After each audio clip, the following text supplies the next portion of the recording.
ഈ ഒരു ഏരിയ എത്തുമ്പോഴാണ് എൻ്റെ കല്യാണങ്ങളൊക്കെ മുടങ്ങുന്നത്. നാട്ടിൽ ഞാൻ ഇത്രയും ഡീസൻ്റ് ആയിട്ടും എൻ്റെ കല്യാണം എങ്ങനെ മുടങ്ങണമെന്നുള്ള കാര്യം എനിക്ക് ഇന്ന് അറിയണം. നിങ്ങളെ രണ്ടാളെയും ഈ നാട്ടിലൊരു ആർക്കും അറിയില്ലല്ലോ.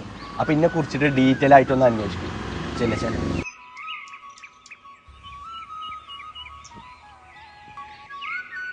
ഇയാളോട് ചോദിച്ചോക്കാം.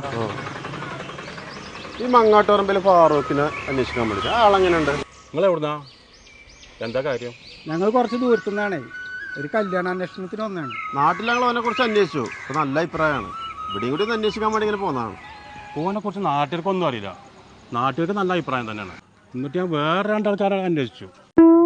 പക്ഷെ ഓൾക്കും നല്ല അഭിപ്രായമാണേ. അതിലല്ല ഞാൻ കുടുങ്ങിയത്. ഓന്റെ കളികളൊക്കെ പുറത്താണേ. എറണാകുളം ബേസ് ചെയ്തിട്ട് അവന്റെ കളികൾ. ഇടക്ക് സ്റ്റേറ്റിൽ നിന്ന് വിട്ടിട്ടാ കളി. വള്ളടി അങ്ങനത്തെ എന്തെങ്കിലുമൊക്കെ കാര്യമല്ലേ? വള്ളടിച്ചാൽ ഇപ്പൊ അങ്ങോട്ട് പോകണം.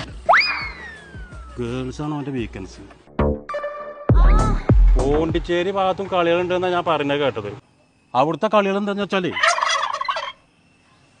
പറക്കെപ്പോഴാന്ന് അതിനെ പറ്റി പറഞ്ഞു നാവ് എടുത്തിട്ടുള്ളൂ. ആൾക്ക് 100 വയസ്സാട്ടോ. നമുക്കൊരു ചായ കുടിച്ചാൻ പോയാലോ? ആ ഞാൻ ഇപ്പൊ ഒരു ചായ കുടിച്ചോണ്ടിരിക്കാം. ഇനിയിപ്പോ പറഞ്ഞല്ലേ നമുക്ക് ചായ കുടിച്ചാ.